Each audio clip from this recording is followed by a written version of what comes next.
Salut et bienvenue sur le podcast Paysapreneur. Ce podcast est dédié à tous les jardiniers paysagistes passionnés qui souhaitent développer leurs entreprises et vivre pleinement de leur métier. Je suis Joël Arquier et après plus de 20 ans passés en tant qu'entrepreneur paysagiste, aujourd'hui j'accompagne ceux qui, comme vous, veulent transformer leur passion en business rentable. Chaque semaine, vous découvrirez ici des conseils pratiques en matière de stratégie marketing, de vente, de production et de direction d'entreprise qui vous aideront à faire croître votre business tout en gardant un équilibre de vie. Alors, prêt à passer au niveau supérieur? Salut les paysapreneurs, bienvenue pour ce nouvel épisode de podcast. Je suis ravi de vous retrouver.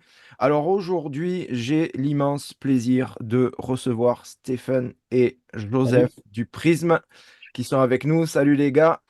Salut, Euh, salut. on va parler statut d'entreprise. C'est une question qui revient souvent. Je sais qu'il y a un énorme besoin. Donc si tu envisages de te lancer là maintenant tout de suite, tu sais pas quel statut choisir, on va t'aider à clarifier la situation. Et si tu es déjà lancé, ça va te permettre d'avoir une analyse pour savoir si tu es au bon statut, celui qui va te permettre d'être le plus rentable et d'optimiser tes efforts, parce que ça ne sert à rien de travailler pour la gloire. Allez les gars, Exactement. je vous laisse la parole, je vous mets comme ça, on se voit tous, c'est Ouais. parfait. Alors, ben, Allez. on va faire, présentez-vous, parce que je vous ai brièvement introduit, mais je ne vous ai pas présenté. Donc, je vous laisse vous présenter.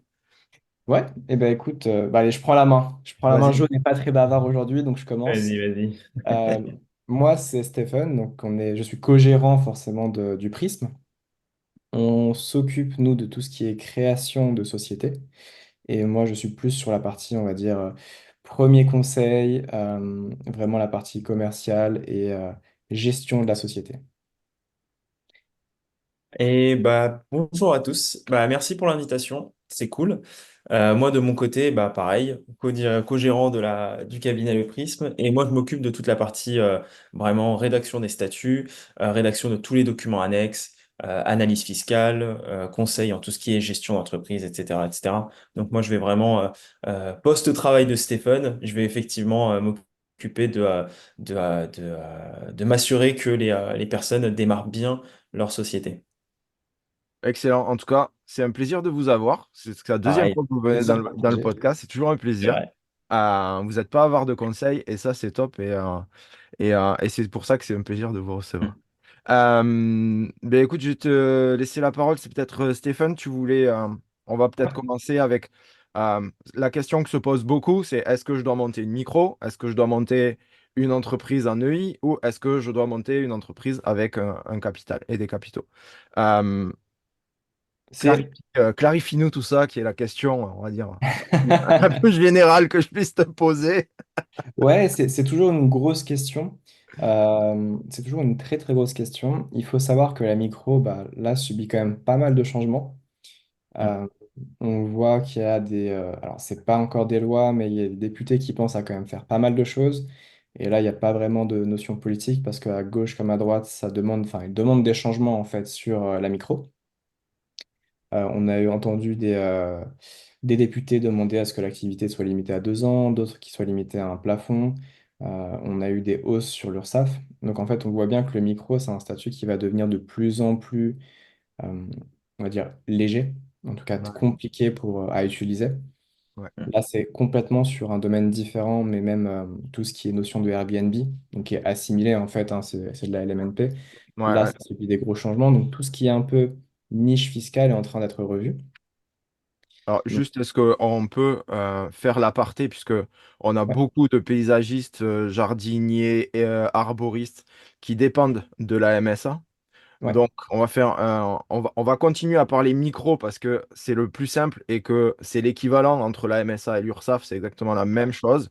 Juste pour ceux qui sont en train de s'installer ou qui sont déjà installés et pas forcément comme il faut. Quand on dépend du régime MSA, donc du régime agricole, tu m'arrêtes si je me trompe, mais on est obligé de monter une entreprise schéma classique, EUI, EURL, et de la ouais, passer au régime fiscal micro, et non pas à un statut qui serait micro-entreprise. C'est juste l'obligation. Après, tout ce qui est en cotisation, charges, impôts, tout ça, c'est exactement la même chose. Donc, on va simplifier. Tu as tout à fait raison de simplifier en disant micro, mais en tout ouais. pour ce qui relève du régime agricole, c'est pas réellement une micro au sens statut, mais ça Hmm. revient au même pour l'entrepreneur. Voilà, c'était le petit aparté spécial agriculture dont nous dépendons. Mais après, Qui est tout assez est pareil. spécial en Donc, plus. Ouais. oui, c'est assez spécial. Mais après, tout est pareil. Les cotisations, c'est pareil. Et de toute façon, la MSA s'aligne sur l'URSSAF. Donc, si l'URSSAF décide Ouais. d'augmenter de 0,1% une partie de la Hmm. cotisation, la MSA va suivre immédiatement. Donc, Ouais. il n'y a pas de confusion par rapport à ça. C'est juste pas la même caisse, quoi. Mais c'est tout. Et Oui, il faut pas s'inquiéter, ils nous retrouvent tout le temps pour payer ça, il n'y a pas de problème. Alors, il y a beaucoup de... Je vais rajouter en 30 secondes effectivement quelque chose, enfin pas mal de choses. C'est que là, cette année, politiquement, on a eu quand même une année qui est très mouvementée. Hmm. On a eu une dissolution de l'Assemblée nationale. En ce moment, on a le projet de loi finance qui est très, très, très, très mouvementé aussi. Donc, il y a beaucoup de projets de loi. Il faut savoir que le projet de loi, c'est pas quelque chose qui est figé. C'est pas parce qu'il y a un amendement que l'année prochaine, on va avoir forcément un changement. Il va y avoir du changement, tant sur effectivement les SARL, SAS, etc., que sur le régime auto-entreprise, enfin micro en l'occurrence, tant sur l'immobilier, etc. Mais on ne sait pas encore sur quoi vraiment, à quoi s'attendre. Tout peut encore changer jusqu'au 1er janvier. Donc là, tout est en cours de discussion et faut juste espérer qu'il se raisonne un peu. Après, vu que ça a été annoncé, il faut faire 60 milliards d'économies. Il n'y a pas il y a pas de mystère, effectivement. Ils vont devoir augmenter certaines choses ou supprimer d'autres avantages, comme on a pu le voir justement, notamment dans l'immobilier. Mm. Exactement. Et c'est déjà quelque chose qui a été revu cette année, puisqu'on a eu des hausses annoncées et effectives sur l'URSSAF. Donc Mm. même si Oui. c'est pas le paysagisme, l'URSSAF, ça fait quand même Les hausses, elles sont partie à de la lui. MSA aussi. C'est les mêmes. De toute façon, ils s'alignent. Donc, voilà. Ouais. Est-ce que Et, tu peux les rappeler, s'il te plaît? et Si ben, tu je les as en crois tête. qu'on est passé de 22 à 24 Mm. Mm. et que c'est annoncé qu'on passe à 26 sur les prochaines années. Mm. Mm. Euh, bon, nous, on n'est pas pro-micro, donc pour le coup, effectivement, on n'a pas tous les tenants et aboutissants, mais c'est quand même énorme. C'est-à-dire que là, à 26% de prélèvement, on se rapproche de sociétés de capitaux. Et Oui. vu que la tendance est à l'augmentation, jamais, enfin, dans ce que je dis, c'est important, c'est que tout est instable en ce moment sur Mm. on va dire, sur le côté politique et finance. Par contre, il faut bien se dire qu'il n'y aura pas de retour en arrière. Ça, C'est c'est sûr. sûr. Vous On n'a jamais vu n'entendrez un autre jamais côté. nos ministres dire, mais vous inquiétez pas, l'auto, enfin, la micro reviendra à 20%. Non, c'est impossible. Non, non, mais Ouais. Et c'est c'est aussi que là, c'est ce que tu dis, mais c'est vrai qu'il y a un certain moment, et je pense qu'il y a une partie des entrepreneurs qui sont en micro, régime micro-fiscal, qui n'en ont pas bien conscience, parce que Ouais. souvent ils disent, ouais, il y a le plafond de TVA et il y a le plafond de fin de micro, en fait. Mm. Et bon, déjà, moi, je suis comme vous, je suis pas pro micro parce que je trouve que quand tu commences une entreprise et qu'on te dit il y a un plafond là, il y a un plafond là, de base, ça t'encourage pas à croître. Donc, forcément, rien que mentalement, ça te bloque. Et il y a beaucoup de personnes qui restent bloquées alors qu'ils auraient une entreprise tout à fait en pleine croissance s'ils n'étaient pas bloqués là-dedans. Donc, je suis évidemment pas pro. Ceci dit, pour faire un petit bout d'activité à côté, voilà. étant salarié, bon, pourquoi pas. Mais C'est- il y a, pour revenir sur le début, ce que tu disais, c'est que effectivement, il y a un moment de chiffre d'affaires où c'est plus du tout rentable d'être en micro et c'est beaucoup Oui, plus rentable d'avoir un statut classique, quoi. Et d'être. c'est ça. Et puis, de manière générale, en fait, la micro, faut bien le voir comme déjà, un, si tu ne veux pas d'associé. Deux, si tu ne veux pas faire de sous-traitance. Et trois, si tu arrives sur un marché que tu ne connais pas tellement et que tu veux tâtonner ou faire une activité à ouais. côté. Mm. Ouais, C'est vraiment, pour moi, c'est vraiment ça l'idée. Et dès que tu vas vouloir t'associer ou sous-traiter, là, faut passer en société de ouais. capital. Et je vais même plus loin après, et c'est une aparté qui peut nous emmener d'ailleurs sur la suite, donc qui va être les avantages des sociétés de capitaux. Quand on est en micro, souvent on me dit oui, mais euh, tout ça a été revu dans les dernières lois. Mm. En micro, on risque plus rien en personnel. Mm. C'est Exact. faux. C'est très très faux. En fait, la seule chose qui a changé avec les dernières lois, c'est que la résidence principale n'est plus considérée saisissable en cas de problème de société. Donc, si tu es en entreprise individuelle, en micro, peu importe en fait le terme, la seule chose que tu peux garder, c'est ta résidence principale. Ça fait quand même une liste de choses énorme, ou en cas de liquidation, de problème, ou, Le surendettement. ouais, Alors, voilà, de surendettement, c'est quand même énorme. alors, merci beaucoup d'avoir rappelé ce point qui est, à mon sens, essentiel. C'est Mhm, essentiel de bien comprendre que tout le reste va être saisi. Et pour que tu fasses avec une micro, que tu accumules assez de dettes pour qu'on vienne te chercher la baraque, mhm. c'est quand même, je pense que ça doit arriver quand même très rarement parce qu'il faut en cumuler et on viendra te chercher autre chose avant, hein. Mais Ouais, c'est clair, mais effectivement, merci de rappeler ce point-là.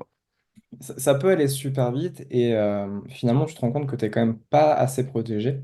Mm. Et c'est là déjà le premier gros avantage des sociétés de capitaux, c'est que bah, qui dit société de capitaux dit que tu as un capital et donc tu es protégé par ton capital. Et là, je passe la main à Joe parce que c'est sa partie. Il aime bien la fiscale et le droit, donc je le laisse. Non, non, faut pas. Il y a du bon, il y a du bon et du moins bon dans les deux. Comme on l'a dit, effectivement, bah, la micro, l'avantage, effectivement, c'est que c'est simple. C'est en soi, on ne crée rien, on va juste déclarer une nouvelle activité en tant que telle. On a une imposition qui est simple aussi, qui a été simplifiée le plus possible, entre guillemets. Après, on parle d'imposition en France, donc c'est toujours un peu compliqué. La comptabilité, pareil, on est sur ce qu'on appelle une comptabilité d'encaissement. Donc, c'est réellement sur les flux qu'on va enregistrer. Donc, voilà. Après, voilà, il y a aussi des désavantages. C'est que d'un point de vue patrimonial, tout est mêlé. L'activité et le perso est mêlé. Donc, il y a des avantages, des inconvénients. Pour ce qui concerne la société, bah là, on va rentrer vraiment, entre guillemets, sur un level qui est totalement différent, puisque bah là, c'est la création de quelque chose qui est totalement nouveau, Ouais, que ce soit une URL ou une SASU, on va vraiment être sur quelque chose qui est totalement nouveau. Bon, en l'occurrence, là, on va parler de URL. Ça donne aussi une espèce d'image. On parle beaucoup d'image ici, mais ça va être aussi une image beaucoup plus pro, parce que c'est vraiment une entité qui est bien distincte. Et d'un point de vue fiscal, ça va être complètement distinct de son patrimoine personnel. ouais, Là, comme l'a dit Stephen, on va être vraiment la responsabilité. Alors, je vais mettre une petite alerte à la fin, mais d'un point de vue fiscalité, on va totalement dissocier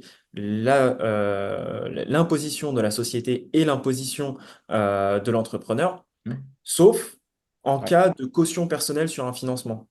Ça, c'est quelque chose effectivement qui est assez qu'on va pas dire assez, qu'on va pas le dire, qui n'est pas souvent effectivement expliqué. Mais si on a une dette et que dans ce contrat de prêt on a une caution personnelle, peu importe qu'on soit en URL ou en micro, enfin en l'occurrence en URL, dans tous les cas, le patrimoine personnel va être effectivement mis en jeu lors de ce prêt-là. Ouais. Donc voilà. La micro, c'est vraiment pour tester, hein, c'est ce qui a été dit tout à l'heure, c'est vraiment pour tester le marché, tester le service, etc. Et une fois qu'on a testé, que ça marche, que ça se développe bien, pour des raisons qu'on va expliquer après, bah, c'est mieux de passer effectivement en société pour pouvoir justement éviter une surimposition. Et là, c'est un des éléments pivots d'une Mm. entreprise, de toute façon. Ouais. Merci hein, d'avoir rappelé que les cautions personnelles sur les prêts c'est pas du vent, quoi. Parce qu'il Ouais. y en a plein qui se disent non, mais c'est bon, je signe n'importe quoi sans trop regarder. Et Mm. puis derrière, on viendra pas me chercher. Ben, si on vient te chercher, enfin, moi, pour exemple, j'ai dû payer en caution personnelle pas loin de 50 000 € Mm. sur une entreprise que j'avais arrêtée. Donc, au final, les dettes se sont même étendues puisque sont également venus me chercher les cotisations MSA personnelles, même si c'est l'entreprise qui les paye, ça reste des cotisations personnelles. Et là aussi, quand on arrête l'entreprise, si on paye pas ces cotisations personnelles, je parle bien des personnelles, pas des salariales. ouais. Et les Mm. personnels, on vient te chercher puisque c'est les tiennes, même si c'est l'entreprise qui les paye. Donc, il faut quand même Mm. se le dire et pas faire n'importe quoi en disant, bon, je peux arrêter comme je veux, je m'en fous. Voilà. Il faut bien Il Bah, faire. faut il y absolument a, tout. il y a caution personnelle ou faute de gestion. Ouais, ou faute de gestion. Voilà. Évidemment, faute de gestion. Oui, ça m'était même pas venu à l'idée, mais oui, effectivement, faute de gestion. Je suis parti au Caraïbes m'acheter un voilier, ça C'est passera ça. pas. Non, c'est exactement ça. Donc, Donc, il y a ça. Je fais juste un petit point parce mhm, qu'effectivement, on va switcher régulièrement dans le vocabulaire. Une SAS ou une SASU, la seule différence entre les deux, c'est qu'il y en a une qui est unipersonnelle et pas l'autre. mhm. Une SARL ou une SARLU ou une URL, euh, c'est pareil, c'est la même chose. Dans un cas, c'est unipersonnel et pas dans l'autre. Si on parle de SAS ou de SARL, il faut bien comprendre que ça vaut comme, enfin, ça vaut pour l'un comme pour l'autre en unipersonnel aussi. Ouais, parfait. Merci. Parce que ça évitera de switcher à chaque fois de dire en SARL ou en EURL. Oui, C'est la même oui, chose. c'est exactement la même chose. Ouais, Mm. tout à fait. Donc effectivement, voilà, donc il y a ce côté déjà où il y a une protection qui est un peu plus forte sur tout ce qui est société de capitaux. On parle même pas après de protection des personnes hein, sur les prélèvements et tout ça, puisque qui dit qu'en micro, on a des prélèvements bas, enfin bas, mais faut se garder en tête que c'est quand même bas par rapport Mm. au reste, dit qu'on a une protection qui est équivalente à ce qu'on paye, c'est-à-dire très basse. Mm. Donc même si aujourd'hui on n'arrête pas de dire on n'aura pas de retraite, on n'aura pas tout ci, on n'aura pas tout ça, bon, ça fait quand même plaisir de se dire qu'arrivé à l'âge de la retraite, on a quand même un petit truc qui tombe. Et c'est pas le cas en micro, faut bien garder ça en tête. Mm. Mm. Ouais, tout à fait, tout à fait. C'est vrai qu'on dit on n'aura pas de retraite, mais dans le sens, faut pas se leurrer, on aura de la retraite. On n'aura Ouais, pas une retraite à hauteur de ce qu'on a cotisé, c'est ouais, sûr, mais on aura quand même quelque chose. Et même si à la fin, il nous reste, allez, tirons vers le bas, 300 ou 400 balles par mois en étant à la retraite, qui cracherait sur 300 ou 400 balles par mois? c'est Donc, ça, faut quand même réfléchir à ça. c'est ça. Ensuite, il y a quand même un gros point de différence entre les deux. Euh, Bah, c'est les charges. C'est les charges. En micro, on a des abattements forfaitaires. Mm. Bon, généralement, on reste à l'abattement forfaitaire, on ne passe pas dans d'autres systèmes. En Est-ce que, société, on déduit 100% de tout ce que l'on a. alors, Donc, est-ce que que ce tu soit... peux juste détailler l'abattement forfaitaire pour les novices? C'est Ouais, quoi bah ça? alors quand on a un micro, en fait, tout ce qui est tout ce que l'on garde sur la société, il y a un abattement qui est appliqué. Donc, quand on déclare son chiffre d'affaires, il y a un abattement sur le chiffre d'affaires. Donc, si je Mm. ne me trompe pas, c'est 71% pour les ventes, 50% pour les prestats, en gros, et il D'accord. reste ensuite quelques pourcents pour les autres activités, dont libéral, mais on ne va pas en parler. Mm. Mm. Et en gros, bah, quand on est en société de capital, nos charges, donc un achat d'ordinateur par exemple, même si ça peut être amorti, etc., ça c'est Joe, je le laisserai faire une aparté là-dessus, c'est une charge à 100%. Mm. C'est-à-dire que Mm. ça s'enlève du bénéfice imposable. Mm. Donc, c'est bien plus intéressant d'être en société si on a des charges. Et Mm. dans les métiers du paysage, il ne faut pas se leurrer, il y a quand même pas mal de charges. Que ce soit l'essence, que ce soit les investissements à amortir sur des années, que ce soit un broyeur, que ce soit un camion, que ce soit même, c'est tout bête, mais tout ce qui va être équipement, genre tondeuse, rotophile, etc., etc., quoi. Et c'est pour ça que c'est quelque chose à prendre en compte parce que tous ceux qui se montent en micro, souvent, achètent eux-mêmes le matériel avec leur Oui, fonds personnel pour après l'intégrer en disant mais je travaille avec. Sauf Mm. que quand tu as une entreprise, tu l'achètes pas avec tes fonds personnels et comme ça vient se dégréver, en fait, ça te coûte beaucoup moins cher que si tu l'achètes avec tes fonds personnels, quoi. c'est Et ça. voilà, sans même parler du jeu comptable, des amortissements et tout ça. Mais Ni de la TVA, évidemment. évidemment de la TVA et ouais, c'est clair.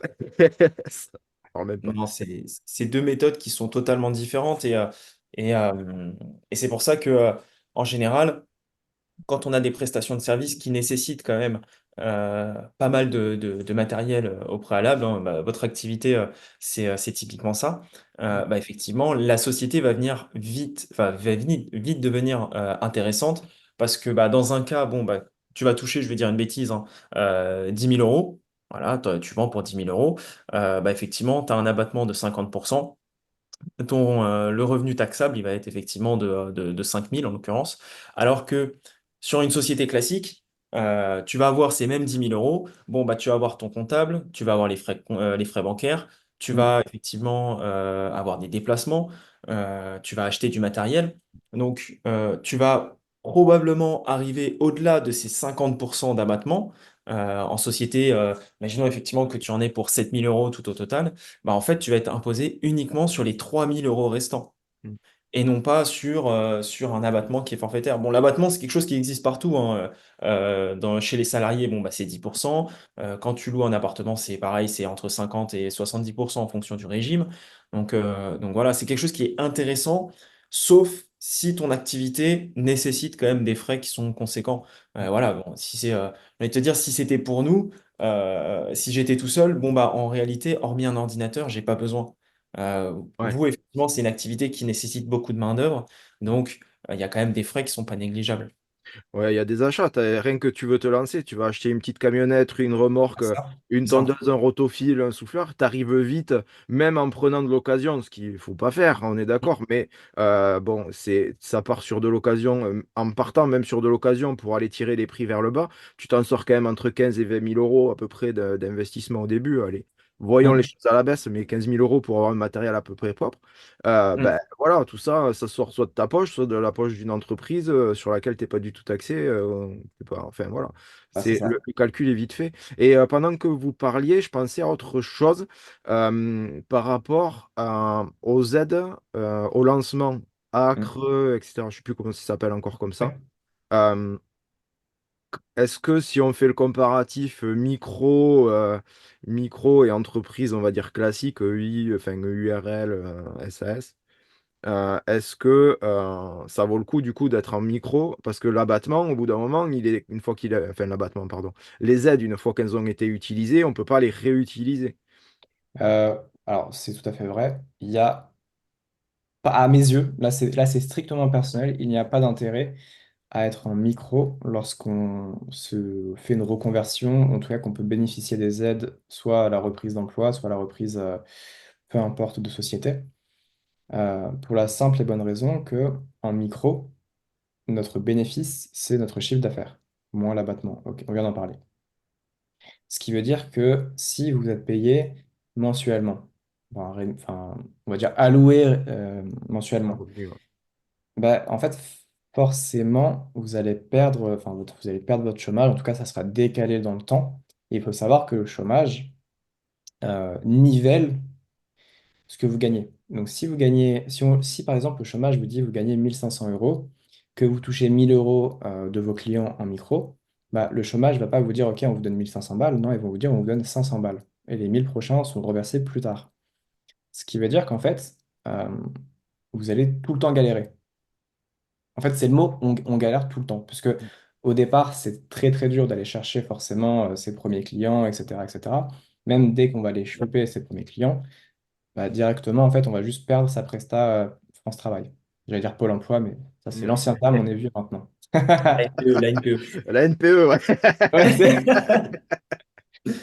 Et en société, c'est complètement différent, puisque comme vous encaissez sur une société, vous ne touchez rien en personnel. Donc typiquement, si on reprend le même exemple, France Travail vous donne 1500 euros par mois, que vous encaissez 1000 euros sur votre société, c'est 1000 euros qui restent sur la société, que vous pouvez très bien investir dans de l'équipement, dans du matos, dans ce que vous voulez, et garder vos 1500 euros de France Travail. Plus, il y a autre chose qu'on ne dit pas, c'est que forcément vous allez vous déplacer en perso. Si vous voulez faire des indemnités kilométriques, vous pouvez vous les faire en plus de la société, et ça, ce n'est pas compté comme un revenu pour France Travail. Donc là, on voit bien qu'il y a deux mondes, que pour la création d'entreprise, si vous avez en tout cas la rémunération mensuelle, ce que généralement je conseille si vous n'avez pas d'investissement ou si vous avez de la trésor de côté, euh, il y a tout un monde entre les deux, ça c'est sûr. Donc, ce que tu es en train de me dire, et je partage 100% ton avis, c'est que si on bénéficie des aides, Ouais. il est, ce serait perdre de l'argent que de commencer en micro. C'est même plus que ça, c'est perdre de l'argent, c'est perdre du temps. Et c'est vraiment perdre des opportunités en fait, parce que typiquement, on va juste galérer à avoir le même salaire. Enfin, c'est ce qu'il faut se dire. Ouais, tout à fait. On est d'accord. Et bah, ça nous amène sur un sujet qui est la gestion de la rémunération. Mm. Parce que souvent, en fait, quand on vient du salariat, ce qu'on imagine tout de suite, c'est vraiment avoir un gros salaire. On veut un gros salaire. Quand on est en micro, ça peut se faire. Ça peut se faire, hein. On peut tout de suite dégager alors 10 000 euros de chiffre d'affaires et on va se dire c'est ce que je gagne. Alors, évidemment, tu as encore toutes les charges derrière, hein, ça c'est ça c'est le jeu. Mais quand on passe en société, l'objectif, et là Jo peut me reprendre derrière ou donner des chiffres pour appuyer, c'est pas forcément de se payer très cher, puisqu'on est taxé ou imposé dessus. Ça va être plutôt de charger un maximum la société. Donc mettre l'essence dessus ou se faire des frais kilométriques ou mettre des restos dessus. Enfin, en fait, tout ce que tu as le droit de faire, hein, ce que je dis là est complètement légal, c'est pas des tips sortis de nulle part. Donc, c'est dans le cadre de l'activité. Voilà, tant que c'est dans le cadre de l'activité. Mais il faut bien se dire qu'en fait, le but, ça va pas être de se sortir un gros salaire, mais d'avoir des bonnes conditions de vie. Donc typiquement, si demain, avec 1 500 euros, tu arrives à vivre, bah, prends-toi 1 500 euros sur ta boîte, charge un maximum la société, et si tu peux vivre comme ça, let's go. Et là, Mm. tu gagneras beaucoup plus d'argent qu'en micro, même si en micro, on te dit, ouais, je gagne 4 000 balles en micro. Mais en fait, c'est complètement pas comparable. Ouais. Non, c'est différent. Pour revenir aux choses, enfin, genre, pour revenir aux charges, euh, la fiscalité, de toute façon, c'est hyper simple, c'est de la cohérence. Mm, Tant qu'effectivement tu es cohérent dans ton activité, dans tes dépenses, dans la gestion de tes flux, tu peux faire effectivement, d'un point de vue légal, ce que tu veux. Voilà. mm, Mais il faut que ça reste dans l'activité, faut que ça reste dans le cadre de l'activité. Si tu invites ta femme ou tes enfants 2 semaines à Cancun, sur les frais de la société, bon, mm, la cohérence, il n'y en a pas trop. Donc voilà, donc ça c'est vraiment on va aborder le sujet effectivement de la gestion, enfin, la création et par la suite la gestion de l'entreprise. Mais effectivement, c'est quelque chose qu'il faut quand même garder en tête. C'est mm. vraiment ce sujet de cohérence sur la gestion des charges. Mais ça se fait encore. Ça doit pas vraiment être ça doit pas être du stress, parce que généralement, on est quand même accompagné d'un comptable. Mm, Lui, c'est ce qu'il fait. Bon, faut quand même vérifier ce qu'il fait. C'est pour ça que nous, ça nous arrive de faire des vérifications sur les déclarations de TVA, sur les dépôts des comptes, etc. Euh, voilà, pour vérifier que tout se passe bien. Mais il faut bien se dire qu'on est accompagné là-dessus. On Ouais. n'est pas le... La confiance n'empêche pas le contrôle. mm, Exactement. Et j'ai envie de vous poser une question parce que j'ai eu cette question plusieurs fois. Mm, Mais je pourrais même dire que j'ai plusieurs fois par mois. C'est surtout sur des entrepreneurs débutants ou des micros qui veulent passer, se dire, bon, je passe, machin. Et on me dit, non, mais si je passe en société ou en entreprise classique, je vais devoir payer un comptable. Alors, mm. la question que j'ai envie de vous poser, c'est est-ce qu'un comptable, c'est une dépense ou est-ce que c'est rentable? Les Alors, deux. ouais, c'est ça, c'est exactement, c'est comme tout. Moi, j'adore parce qu'en France, on donne toujours des réponses un peu à la con. Ça dépend. Oui, le comptable, c'est une charge. Maintenant, c'est aussi un gain de temps parce que quand tu es en micro, tu dois quand même tenir un bout de comptabilité, même si c'est pas poussé. Mais il faut se dire qu'à partir du moment où tu as un comptable, tu lui délègues quand même pas mal de choses, même s'il faut vérifier. Et il est censé te conseiller aussi. Ouais. Non, Dans la limite de ses prérogatives, mais ça veut dire que typiquement, lui va faire ton suivi de charge, c'est-à-dire qu'à un certain moment de l'année, il sait combien tu as de charge, il sait combien tu as de TVA. Bon, nous, on conseille d'être mensualisé, donc tu sais très bien combien tu as de TVA tous les mois, mais Mm, globalement, lui te suit très très bien. Et j'ai même envie de te dire, il te fait gagner un temps qui est assez fou. ouais. Mm, Donc oui, c'est une dépense, parce qu'on l'entend en termes de dépenses. Ça peut être jusqu'à allez, 200, 300 balles par mois selon ce que tu as. Mais par contre, il te fait gagner le même temps, quoi. mm. Non, Alors, moi, je conseille quand même de chouchouter quand même deux personnes quand tu entreprends. C'est le comptable et le banquier. Ouais. Le comptable, parce qu'effectivement, c'est vraiment, enfin, le comptable et du coup, bah, l'expert comptable, on va pas on va parler vraiment de cabinet comptable d'un point de vue général, mais c'est vraiment le pilier central aussi de ton entreprise qui va se charger effectivement des obligations fiscales. Par exemple, bah, on a parlé de déclaration de TVA. Fin d'année, il va faire les bilans, déclaration des comptes, il va tenir ta comptabilité d'un point de vue général. Si tu délègues, si tu embauches, bah, tu vas également effectivement passer par lui pour tout ce qui est fiche de paye, etc. Donc, pour moi, c'est quand même une personne qui est pas négligeable et je dirais même vitale pour ton entreprise. Donc, c'est Ouais. pour ça que je, je, je conseille toujours de bien choisir son expert comptable au début, au lieu de prendre le moins cher, Mm. parce qu'un mauvais comptable, ça peut te plomber ton entreprise, la mettre en danger, Ouais. alors qu'un bon comptable, bah, ça va vraiment te permettre d'anticiper énormément de choses. Pour moi, c'est terminé le comptable qui est juste sur sa feuille à justement tenir un registre des comptes, etc. Ou sur les gros logiciels comptables.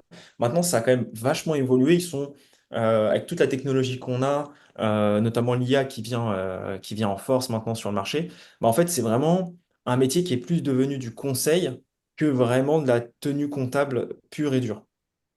Pareil pour les experts, ils font plus que, euh, que signer des bilans, etc. Maintenant, ils sont encore beaucoup plus sur tout ce qui est conseil fiscal, développement du patrimoine, etc., etc. Donc maintenant, ça a totalement changé. Ouais. C'est bien ce que tu dis parce que ça permet de faire le choix aussi dans son comptable. Parce que Mm. je vois encore beaucoup de cabinets comptables qui ne font que compter. Ouais. Ça, on a vraiment des comptables qui comptent. Voilà. D'un autre côté, le comptable a une partie conseil que tu soulignes qui est vraiment très intéressante et qu'il faut vraiment prendre en compte.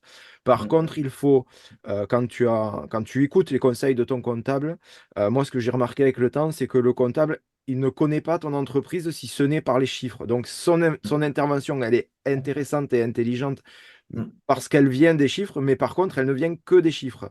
Donc, Mm. il faut en même temps le compléter avec quelqu'un qui a un point de vue extérieur sur ton entreprise et qui n'est pas un point de vue que par les chiffres. Parce que j'ai eu des cas où des comptables disaient, il faut monter le chiffre d'affaires, il faut monter le chiffre d'affaires, il faut monter le chiffre d'affaires. Sauf que l'entreprise, elle était peut-être à la limite de la rentabilité sur les comptes. Mm. Dans la réalité, c'était pas du tout le cas et il y avait d'autres problèmes à gérer avant de monter le chiffre. Et du coup, si des entrepreneurs, et je pense que ça a dû arriver à plein d'entrepreneurs, d'essayer de monter le chiffre, Mm. et puis derrière se casser la pipe parce qu'il y avait d'autres problèmes structurels qui n'étaient pas là. Mais le point de vue comptable des comptes est un point de vue dont on ne peut pas se passer. Voilà, clairement. Ouais. Ouais, complètement. Et il faut aussi garder en tête que souvent, tu sais, quand on parle du prix d'un comptable ou du prix d'une presta, enfin, c'est comme quand tu vends quoi que ce soit, on te dit souvent c'est trop cher, etc. Mais il faut pas oublier que on est en France et que chaque chose coûte extrêmement cher.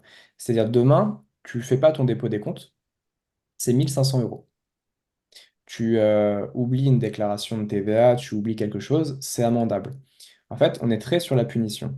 Mm. Et nous, ça nous arrive aussi, puisqu'on fait des créations, on fait que de la création, notamment d'entreprise, c'est notre activité principale. Et on voit qu'on a des clients qui viennent, qui ont un problème de statut, où les statuts leur permettent pas de faire ce qu'ils veulent, ou une mauvaise forme juridique, ou X ou Y. Et en fait, tout coûte très cher. Mm. Tout coûte très cher. Changer une forme de société coûte extrêmement cher. Jo peut nous aiguiller là-dessus. Mais dès que tu fais une déclaration, un changement de statut, ça coûte presque plus cher qu'une création d'entreprise. Ouais. Ah, ça coûte carrément plus cher, hein. Modifier une entreprise, ça coûte déjà, ça prend beaucoup plus de temps. Mm. Et modifier une entreprise coûte 2 à 3 fois plus cher que de la créer. Et 10 fois plus long, c'est 10 fois plus long. Ouais. Et c'est même pas nos délais à nous, hein. C'est les Mm. délais Ouais. du greffe et des autres administrations derrière. Ouais, d'où l'importance de réfléchir et de prendre le temps, de pas se lancer bille en tête. Ouais, je vais déclarer ma micro, machin, c'est bon, je pars. De prendre le temps de la réflexion, de dire quelle est ma situation, comment on fait. Et c'est pour ça que c'est intéressant de faire appel à une équipe comme la vôtre, parce qu'il y a cette réflexion-là, cette prise de Mm. recul-là, la vision avec les objectifs dans 3 5 ans, où est-ce qu'on veut que soit l'entreprise pour démarrer sur quelque chose qui a des fondements solides au niveau juridique et fiscal. C'est exactement ça, ouais. Bah, C'est exactement ça. Et compléter l'accompagnement avec un bon comptable et pas forcément le pote d'un tel ou oui, mais lui, il fait un bon prix ou lui, il est en ligne, il est pas cher parce que ça peut coûter très cher. Et là, nous, on l'a vécu avec Jo, hein, ça c'est du vécu. Avoir un mauvais comptable, non seulement c'est un stress de se dire on va se manger une amende, et c'est aussi un stress de se dire mais on est tout seul. C'est-à-dire que le mec ne nous répond pas. Et on est dans le flou. Ça, c'est la pire chose. C'est quand ta Ouais. comptabilité est complètement occulte. C'est quelque chose qui est non seulement stressant, mais en plus qui va te désorganiser, puisque bah, forcément, quand en fin d'année, ton comptable il revient au dernier moment en disant bah, il me faut une année complète de factures. Quand tu es en février-mars et qu'il faut aller chercher les factures du mois de janvier de l'année dernière, là, franchement, t'es pas bien. Et puis, franchement, c'est rare de garder des factures, des tickets de caisse, des tickets de péage, des tickets d'essence, etc. À vie. Maintenant, on a la Alors, chance, on les, a des logiciels qui font très bien le taf, quoi. ouais, mais les factures, tu as toujours ah, j'ai oublié la facture, donc je vais recontacter mon fournisseur, il va bien me la trouver. Bon, je sais, Ouais. parce que je viens d'avoir le cas cette semaine. On me dit, ouais, une facture de 2023, s'il te plaît, parce qu'on est en train de... Donc, tu vois le truc.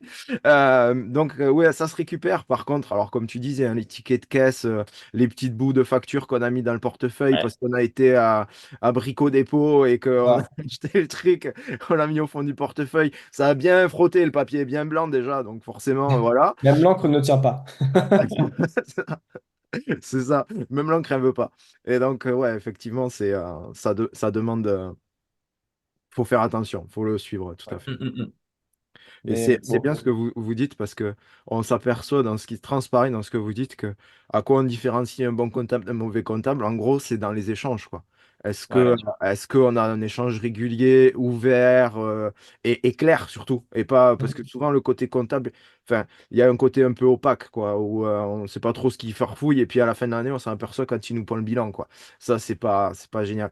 Par contre, quand il y a des échanges et que ça se passe bien. Et moi, pour avoir eu un comptable avec qui ça se passait bien pendant des années, donc Joël, si tu nous écoutes, mon comptable ne m'a jamais coûté le moindre euro quand je c'est pense. ça. Mais bien sûr. Et même si pourtant ça coûtait cher en restaurant. Euh, mais c'était vraiment dans le partage, dans l'échange. Et du coup, ça fonctionne. Alors peut-être que maintenant, des comptables comme ça, il y en a de moins en moins, puisque c'était un peu la méthode à l'ancienne.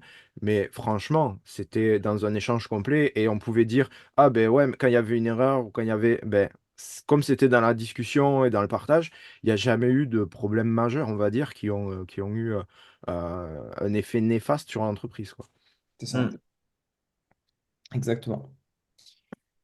Exactement. Donc bon, là pour vraiment pour résumer, en gros, c'est la société est vraiment très intéressant et on n'a même pas encore parlé d'un point très important, mais c'est très important pour se projeter sur le long terme, pour avoir une bonne implémentation, déjà pour être reconnu, même marketingment parlant, arriver avec écrit SARL ou SAS ou URL, voilà, on a compris, ça fait beaucoup plus sérieux. Malheureusement, c'est une réalité qu'arriver en disant bonjour, je suis un tel et j'ai ma société. Malheureusement, c'est le cas. Hmm. Ensuite, au niveau des tout ce qui est enfin, amortissement, on n'en a pas trop parlé, mais les amortissements ce ne sont pas possibles pardon, en micro, mais ils le sont en société de capitaux, pardon. Ça fait une différence majeure sur tous les gros investissements, hein, véhicules ou gros équipements. Euh, et donc sur toutes les charges, sur la gestion de la rémunération qui est extrêmement important. Et ça nous amène sur un point qui là fait plaisir à Joe, c'est le côté patrimoine. Quand on est en société de capitaux notamment, on a la possibilité de mieux gérer son patrimoine. Tout simplement parce qu'on peut créer d'autres sociétés sous sa première société et faire de l'investissement à côté, faire d'autres activités, s'associer, etc., etc. Bah, Jo, si tu as envie de faire un petit mot, un petit laïus sur tout le côté SCI, je t'en prie, vas-y, t'as la main. Non, non, parce qu'après, c'est un sujet qui est un peu, qui est différent, mais qui est important, c'est que, parce qu'effectivement, la société de capitaux, enfin, d'un point de vue, enfin, EURL, SARL, etc., bon, on en a déjà parlé, est beaucoup plus facilement gérable dans la mesure où on va complètement distinguer. Alors, on va peut-être aborder, je pense aussi le sujet de la rémunération juste après, mais vu qu'on distingue et vu que par la suite on est aussi capable de moduler son patrimoine, bon, il y a eu la holding. Après, bon, c'est pas magique, la holding va pas faire que ton Mm. patrimoine va prendre plus 20 ou plus 30%. C'est juste un moyen de diminuer son imposition dans certaines situations. C'est pas un outil magique qui fonctionne à 100%, mais via des outils. Par exemple, on a parlé d'épargne, il va y avoir de l'épargne salariale. On va avoir effectivement des différents livrets qui sont adaptés effectivement pour les sociétés de capitaux. Mm. Bah, en fait, ça va permettre effectivement de mieux gérer via une fiscalité qui est plus basse à certains points, Mais après, c'est pas quelque chose de magique. Ça va dépendre aussi de tes objectifs, de ta vision, de comment tu te vois dans 3, 5, 10 ans. Donc voilà, donc il faut déjà tester, je pense, déjà en micro. Et ensuite, effectivement, dès que tout est implanté, tu passes en société. Et effectivement, là, on va vraiment atteindre quelque chose qui est totalement nouveau, donc avec ses avantages et ses inconvénients. Donc voilà, d'un point de vue patrimonial, c'est plus facilement gérable. Euh, Ça dépend, encore une fois, ça dépend. La fiscalité, c'est très propre à chacun. Donc on ne peut pas dire que c'est universel. C'est juste que dans la majorité des cas, et au vu de l'évolution du marché, c'est quand même beaucoup plus simple de passer en société. Donc voilà, mais c'est notamment sur l'aspect fiscalité. Patrimoine, c'est vraiment encore beaucoup plus loin. Une fois que la société s'est développée, que l'imposition va malheureusement devenir un peu plus lourde, la holding va permettre, par exemple, effectivement, de pouvoir investir et surinvestir dans d'autres secteurs d'activité, voire même de créer une autre société dans une autre zone géographique, sans pour autant impacter la boîte d'origine. Voilà. Ok. Je rebondis juste sur le fait de tester en micro. Quand on dit tester en micro, c'est évidemment si vous ne faites pas d'investissement et si vous n'avez pas France Travail. Ouais, ouais. De toute façon, se faire financer en micro, c'est très compliqué. En société, c'est compliqué, mais allez, la première année ou les 2 premières années, après, effectivement, dès qu'il y a une certaine stabilité, etc., c'est quand même beaucoup plus simple. Ouais, et encore, quand tu as besoin, en fait, quand tu es dans le paysagisme et que tu dis j'ai besoin d'un camion, en fait, ça fait sens. Donc là, Mm. pour se faire financer, il y a une cohérence. Maintenant, à ton micro et dire je vais acheter un camion, même le banquier va dire bon, Bah, C'est compliqué. de toute façon, le banquier il va regarder ton patrimoine perso, puis il va voir si s'il peut aller pêcher dedans, si jamais. Donc il va te dire de faire un prêt perso et de le mettre dans ton micro, hein. c'est ça, Ton financement, c'est TLM, là, hein, on est d'accord, hein. Ouais. exactement. Ouais. Mm. Et les intérêts d'emprunt, tu les déduis pas de tes impôts. Ah non, tu es déduit. C'est là, petit élément, je peux me faire. Et tu payes des charges dessus, du coup, puisqu'il faut que tu prennes du revenu pour. Bon, bref, ça C'est coûte ça, une blende. c'est Ouais, infini. ouais, c'est Et infini. bon, la suite, on a encore, je pense, un peu de temps à Joël, ouais. On a du temps. Vous avez On a tout le du temps qu'on temps. veut. Ouais, tant que j'ai pas faim, on a du temps. Bah, elle est magique. Il va falloir Quand c'est s'accrocher. l'heure du repas, par contre, là, non. Mais pour l'instant, on a encore du temps. Bah, j'espère vraiment que tu n'as pas faim parce que là, il faut s'accrocher. On va parler des différentes formes, oula, un, deux, trois, des différentes formes juridiques. Ouais. Et là, il y a quand même un peu de technicité. Mm. Juste avant, je vais juste rappeler, nous, comment on fonctionne. C'est pas de la pub, c'est juste pour dire, si demain vous nous appelez, en fait, toute notre partie conseil est gratuite. Donc, n'hésitez pas. S'il y a quelque chose que l'on dit et que vous ne comprenez pas, évidemment, vous pouvez demander à Joël en premier. Si c'est compliqué, vous pouvez aussi nous demander derrière. Notre partie conseil est gratuite. On se rémunère que sur la création d'entreprise, sur l'acte de création. Donc, Mm. s'il y a des choses obscures, n'hésitez pas. Merci pour cette précision et pour cette générosité dont vous faites preuve. Voilà. Oui, bah, oui, on peut dire ça, mais Ouais, on si, se- si, parce que c'est quand même, il y a pas mal de cabinets conseils qui vont faire payer la première consultation en disant, voilà, machin et tout. Donc, non, vous avez une démarche qui est évidemment une démarche marketing, on va pas se mentir, hein. Moi, c'est pareil, les gens peuvent me consulter gratuitement jusqu'à un certain point. Et puis après, si je peux les aider, je les aide et c'est comme ça que je suis rémunéré. Vous fonctionnez de la même manière. Mais je c'est trouve que ça. ça fait partie aussi de notre mission d'accompagner. Et c'est pour ça que j'apprécie beaucoup travailler avec vous. C'est tout. Voilà, C'est gentil. disons-le. Bah, Disons les choses. Bon, du coup, j'enchaîne, sinon ça va, ça va détourner. Les différentes formes juridiques, on va se concentrer majoritairement sur la SAS et la SARL. Le I, qui est une forme de micro, on n'en parlera pas en fait, puisque c'est typiquement comme la micro, sans plafond, mais avec les mêmes désavantages. Donc on va le mettre un peu de côté. Ouais, mais c'est bien que Et tu le précises quand même, hein. C'est ouais, bien que tu précises ça. bah écoute, à la limite, on fera peut-être une petite aparté. Nous, c'est vrai qu'on travaille pas trop dessus parce qu'il y a vraiment beaucoup de désavantages. Mais on va commencer par la SAS et la SARL. Je pense que Jo, si tu peux commencer peut-être par faire une petite comparaison, soit avec les Mm. revenus, les rémunérations ou les différences au niveau des statuts, peut-être. Je sais pas. Je te laisse gérer la chose. Alors, il y a 80% des choses, effectivement, que ce soit en termes de gestion, etc., qui vont être identiques. Mais le plus important, ça va rester quand même ces 20% restants. Faut savoir effectivement que la SAS, c'est, je pense, depuis, je pense, 5-6 ans, une des sociétés qui est, entre guillemets, la plus créée. Avant, on était beaucoup sur de la SARL, maintenant, on est beaucoup plus sur une SAS. Pourquoi? Parce que la SARL est quand même une société qui est relativement rigide, tout simplement parce qu'il y a des lois. Et en fait, bah, la SARL va se conformer effectivement à ces lois-là. Contrairement à la SAS, où en fait, on est beaucoup plus libre de la créer et de la gérer. C'est-à-dire on a beaucoup plus de liberté. Donc voilà. Euh, pour moi, le choix, il va être notamment sur sa rémunération et sur l'association. Pourquoi sur la rémunération? Parce qu'effectivement, bah, c'est comme toi, Joël, comme Steph ou comme moi. Effectivement, à un moment, il faut bien se payer. Mais la question, c'est comment? Donc aujourd'hui, on a deux types de rémunération. On a une troisième alternative et qui est beaucoup plus marginale. La première, c'est le classique, c'est le salaire. Ça tombe tous les mois, etc. Bon, voilà. C'est possible, évidemment, en société, heureusement. Et ensuite, on a le deuxième type de rémunération qui est effectivement le dividende, qui est piégeux, j'expliquerai après pourquoi, et qu'il faut enfin, faut vachement prévoir à l'avance, ce type de rémunération, parce qu'on peut être très surpris. Et on a une troisième qui est effectivement la rémunération sur les comptes courants d'associés, mais qui est très rare et qui est très marginale, surtout lorsqu'on débute. Juste avant que tu ailles plus loin, je fais juste une Ouais. micro aparté. Ce que l'on dit vaut pour tous les cas. Mais si vous êtes éligible à France Travail, donc toutes les allocations, sachez que la SAS est largement plus recommandée parce que France Travail a changé sa manière de rémunération. Si vous créez une SARL, vous n'aurez que 70% de vos revenus. Voilà, c'est simple. Ne me demandez pas pourquoi, il y a une question de travailleurs non salariés, travailleurs salariés, mais ça, c'est rentrer dans le détail extrême. Hmm. En gros, si vous créez une SAS, vous aurez 100% des allocations France Travail. Si vous créez une SARL, vous n'aurez que 70%. Jo, je te laisse la suite.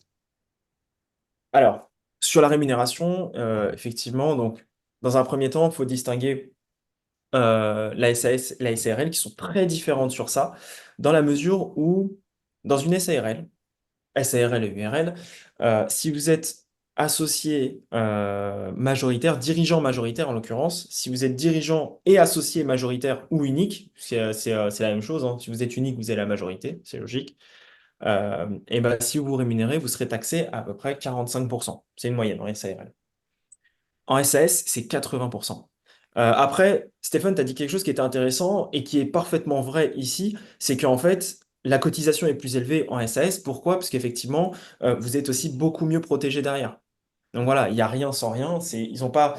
Bon, je suis pas pro gouvernement ou c'est pas le sujet. Je suis pas pro ou contre. C'est une logique. C'est qu'effectivement les cotisations sont plus hautes parce que les protections également du dirigeant sont plus hautes également. Donc voilà. Mais on est quand même sur une protection enfin, on est quand même sur des cotisations qui sont quasiment 2 fois plus lourdes parce qu'en SARL, bah, vous êtes taxé à hauteur de 43-45%. SAS, vous êtes à 80, entre 75 et 80% de cotisations sociales. Donc, ça, c'est vraiment du simple au double. Par contre, si derrière, vous voulez pas vous payer en revenu, enfin en salaire, mais plutôt en dividende, bah en fait, c'est différent puisque la SARL, vous allez être globalement à 40%, alors qu'en SAS, vous allez être à 30%. Attention pour les dividendes, on a déjà eu, enfin moi j'avais déjà eu ce cas-là où effectivement la personne voulait à tout prix se payer en dividende, donc bah pas de souci. Sauf que derrière, si la société est en déficit, bah il n'y a pas de dividende, puisque les dividendes sont quand même sont calculés en fonction du bénéfice en fin d'année. S'il n'y a pas de bénéfice, bah, il n'y a pas de dividende, voilà. Et alors qu'effectivement, bah, les salaires, eux, sont des charges pures. C'est-à-dire que après ou avant bilan, on peut quand même se mettre un salaire. Là, on est plus fonction de la trésorerie disponible. Donc voilà, il faut quand même anticiper parce que par exemple, si on est en SAS, bah, ça va quand même chiffrer, hein. Pour 1000 euros, on a entre 750 et 800 euros de cotisation sociale. Donc, Mhm. le salaire de 1000 euros va en coûter 1008. Donc, ça, c'est quelque chose qui n'est pas négligeable. Donc, voilà, c'est quand même, entre guillemets, un des désavantages de la société, c'est qu'on a quand même deux impositions qui sont quand même majeures. Mhm. On a effectivement, si on se rémunère, bah, tout ce qui est cotisations sociales, etc., etc. Et en fin d'année, s'il y a du bénéfice, d'où l'intérêt aussi, je dirais pas d'être gourmand, mais de calculer quand même sa rémunération. Si on sait qu'en fin d'année, on est en déficit, ou entre guillemets, si on sait que euh, la rémunération va permettre de réduire sa base imposable, pourquoi pas aussi se rémunérer? Voilà, ça permet aussi, in fine, de se rémunérer à titre personnel et également de réduire l'imposition de la société. Donc voilà. Euh, Pour vulgariser un petit peu, quand on parle de déficit, on ne parle pas du fait que vous n'ayez pas travaillé, on parle du fait que vous ayez peut-être mis trop de charges ou trop amorti de choses sur la société. hmm, Type, si vous achetez du nouveau matos, plus un nouveau camion, plus plein de choses, mais que vous hmm, faites un chiffre d'affaires énorme, bah, peut-être que vous serez quand même en déficit parce que vous avez trop acheté. ouais. Ce qui en soi n'est pas forcément une mauvaise chose. Mm. C'est être en bénéfice, ça ne veut pas dire que les comptes bancaires sont négatifs. C'est deux choses différentes. Donc voilà, c'est vraiment la richesse totale que la société a produite. On a le chiffre d'affaires qui est ce qu'elle a encaissé, les charges, c'est ce qu'elle a dépensé. En fin d'année, on va effectivement calculer ce delta. Et puis, bah, si les charges ne sont pas trop hautes, bah, effectivement, la société est en bénéfice. Si elles sont beaucoup trop hautes, bah, elle sera en déficit. Mais alors, est-ce que, Joël, tu veux que j'explique rapidement le principe de l'amortissement ou pas dans les charges? Tu peux le rappeler, oui. Oui. Alors, l'amortissement, c'est un principe comptable qu'on ne retrouve pas en micro. C'est un des plus gros désavantages. Mm. Globalement, imaginons demain qu'on achète effectivement un ordinateur à 1 000 euros. Alors, on va faire simple. L'administration fiscale, les impôts vont nous permettre effectivement de dispatcher cette dépense-là sur 3 ans. Donc en fait, tous les ans, on va pouvoir déduire 333 euros, bon, je ne vais pas mettre les virgules après, ça risque d'être long, 333 euros de notre chiffre d'affaires. En gros, c'est des charges qu'on va pouvoir dispatcher sur 3 ans. Donc voilà. Et ça, c'est quelque chose qui est hyper avantageux parce que ce soit les véhicules, toujours dans le cadre de la société, que ce soit les gros achats. Donc en général, d'un point de vue comptable, on va dire tout ce qui est de plus de 500 euros ou qui va durer dans le temps. C'est ce que les impôts globalement ont mis comme réglementation. Ben, on va pouvoir tout simplement amortir ça sur plusieurs années. Donc voilà, c'est une logique comptable qu'on ne retrouve pas effectivement en micro et qui effectivement est quand même relativement avantageuse. Il y a Merci. la partie, on ne l'a pas trop abordé entre la SAS et la Mhm. SARL, sur les cotisations minimales. Oui, oui, bah en plus ils ont augmenté, hein, c'est quand même, et ils n'ont pas un peu augmenté. C'est-à-dire que lorsque tu es en SARL, mais que tu ne te verses pas de salaire, tu as quand même un minimum à payer chaque année, qui est effectivement, alors avant on était à 900 euros, maintenant on est passé à 1 350, si ce n'est 1 400. Mm. On attend de voir jusqu'où ça va grimper, mais visiblement ça vise les étoiles. Donc on attend de voir. Alors qu'en SAS, si tu te payes pas de toute l'année, tu n'as pas de cotisation minimale à payer. Voilà. C'est les cotisations du dirigeant, là, on est d'accord. Oui, Ouais. du dirigeant, oui. Donc, bon, ça reste quand même à prendre lourdement en considération lors de la création. Mais tout ce dont on aborde en fait entre les différentes formes juridiques, il faut bien se rappeler qu'il n'y a pas de règle générale. Ça dépend aussi de la vision de la personne et du projet de la personne. C'est ça. On peut très bien se dire qu'on se paye au SMIC, même s'il n'y a pas vraiment de SMIC pour un dirigeant, et qu'on veut faire de l'investissement à côté ou se payer en dividende quand il reste de l'autre. On a le droit de doubler les rémunérations, de se payer en Oui. salaire plus en dividende. Mm. Et ça dépend, une personne, par exemple, qui serait proche de la retraite, qui ouvre sa société pour faire ses dernières années, euh, la logique de se dire on te met un SARL ou un SAS sera différente. Peut-être que lui voudra cumuler un max avant la retraite, et donc on partira sur une SAS pour lui verser des salaires. Enfin, en gros, je dis ça pour vraiment vous conditionner de vous dire ne vous dites pas je pars sur une SARL parce que je veux des fiches de paye. Il n'y a pas que ça. Mais ne vous dites pas l'inverse, j'ai pas beaucoup de charges ou je veux des dividendes à mort et partir sur une SAS. Mm. Il faut savoir que des dividendes, par exemple, ne sont pas soumis à l'impôt sur le revenu, puisque Mm. c'est payé en fait dans la partie des 30% des dividendes, mais ne vous donnent aucune protection, aucune retraite, et vous ne cumulez pas pour la sécurité sociale et tout ça. Mm. Donc Ouais, ça c'est veut dire que typiquement, nous, on vous conseillera toujours d'avoir un petit bout de fixe minimum social, plus des dividendes. Enfin, il y a beaucoup de choses, en fait, si vous voulez, à prendre en compte. Donc là, on donne des différences qui sont majoritaires entre les deux, mais vous pouvez, enfin, il faut creuser, en fait, avec votre situation perso. Ouais, ouais, la situation de chacun est vraiment particulière et quand je vois passer sur les réseaux sociaux, ouais, mais il n'y a que la SASU, il n'y a que la SARL, il y a que... Non, dans ta situation à toi, c'était peut-être la meilleure chose. Et encore, c'est pas Mhm. évident que le gars qui dit ça, ce soit réellement le cas parce qu'au final, il doit pas en savoir grand-chose. Donc c'est pour ça que vraiment, c'est la situation de chacun. Il n'y a pas de vérité. Si ce n'est, on l'a dit avec les aides de France Travail, Micro, etc. Mais il n'y a pas de vérité, ça dépend de la situation de chacun, du patrimoine de chacun et de ce que veut faire chacun dans les prochaines années aussi. Voilà, parce que si tu as besoin de faire un prêt maison et que tu te rémunères en dividendes, c'est peut-être compliqué. C'est sûr. Complètement.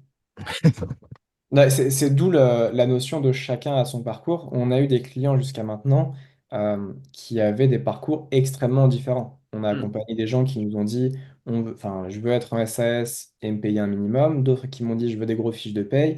D'autres qui nous ont dit, je veux que mon activité rémunère ma SCI parce qu'il a une holding et qu'il veut faire que de l'investissement. Enfin, il y a vraiment beaucoup, beaucoup de choses. Mm, Il y a exactement. autant de structures que de personnes, de toute façon. Ouais, c'est ça. C'est Donc, ça. ouais, il y a autant de structuration, c'est des possibilités. Et oui, c'est ça, il y a pas de mieux ou de moins bien. La SARL n'est pas meilleure que la SARL, que la SAS, pardon, ou l'inverse. Ça va dépendre vraiment de la vision. Et c'est vrai qu'il y a quelques années, on avait beaucoup aussi ces pubs qui disaient oui, créer une holding, ça va vous faire gagner de l'argent. Non, ça va Ah, pas te ouais. faire gagner de l'argent. Dans certaines conditions, ça va te faire économiser de l'impôt, mais ça va pas te faire gagner de l'argent. C'est pas parce que demain, moi, je vais créer une holding que je vais devenir millionnaire. Ouais, il y a eu une période, effectivement, un tout sur la holding qui avait, voilà, et sans tenir en compte les tenants des aboutissants, il fallait tous faire des holdings, quoi. C'est ça. C'est- Même une personne qui avait jamais entrepris, hein, c'est-à-dire que sa première société, c'est une holding. Pourquoi? C'était à la mode. Elle est là. Voilà. Donc voilà. Non, mais une holding, enfin voilà, une holding ou tout type de société, faut quand même garder à l'esprit que minimum, à la gestion, ça coûte un bon millier d'euros. À Mm. la gestion, c'est-à-dire comptable, bilan, enfin frais de tenue comptable, frais de bilan, frais bancaires. Pour moi, c'est vraiment les trois charges qu'on ne peut réellement pas retirer. Mm. Donc voilà, sans compter l'imposition derrière, mais ça c'est une autre histoire. Mais voilà, c'est vraiment quelque chose qu'il faut quand même garder à l'esprit. Donc voilà. Après tout le reste, on peut quand même optimiser. La fiscalité reste optimisable, etc., etc. Donc voilà, mais il faut quand même garder à l'esprit, tout comme on parle de holding ou d'autres types de sociétés, ça reste des frais Mm. qu'il faut quand même prendre en compte. Ouais, c'est clair. C'est clair que bah, faut la garder en vie, donc forcément, ça coûte un peu. Voilà. On peut juste faire un petit aparté parce que on a parlé de la holding, on a un peu rigolé sur faire des holdings à tout prix. Juste rappeler le principe de la holding dans sa définition. C'est pas la peine de rentrer dans le fonctionnement, mais juste dans la définition de la holding pour ceux qui connaissent pas. La holding, c'est tout simplement une société qui a pour vocation de détenir des parts dans d'autres sociétés. À savoir, c'est très vulgaire comme mot parce qu'en fait, une société de paysage peut être une holding, un boulanger peut être une holding, un restaurant peut être une holding. En fait, c'est juste, entre guillemets, une mention dans les statuts de la société qui mentionne que, elle peut détenir des parts dans d'autres sociétés. Mm. Voilà. Merci. Et le principal avantage de ça, c'est de se dire que on profite de régimes fiscaux très avantageux entre sociétés qui s'appartiennent et de dire qu'on peut redescendre des fonds vers d'autres sociétés ou les remonter à moindre coût. C'est ça. Typiquement, si on veut faire, pour juste aller un petit peu plus loin dans l'aparté, si vous avez une société qui génère 10 000 euros, que vous voulez sortir 10 000 euros en salaire, vous allez récupérer 6 000 euros, en faisant un calcul très bête. Si vous créez une société pour investir à côté en SCI, vous pourrez mettre 9 500 euros sur la SCI, qui descendent directement depuis la société. Mm. Ça fait économiser sur le long terme des sous, mais encore faut-il, un, vouloir investir, et deux, avoir les sous pour investir. Mm, tout à C'est fait. souvent ce qui a été reproché quand on faisait des holdings, c'était que, bah, un, les gens n'avaient pas les sous, et Ouais, deux, n'avaient pas de société qui générait vraiment ou c'est une ça. potentielle C'est ça. sous C'est d'investissement. c'est le plus important. Déjà, avoir une société qui fonctionne et après, on pense à la holding. On ne fait pas le chemin inverse. Ouais. Toujours parce qu'il y a ce principe de frais et ça peut plomber quelque chose, quoi.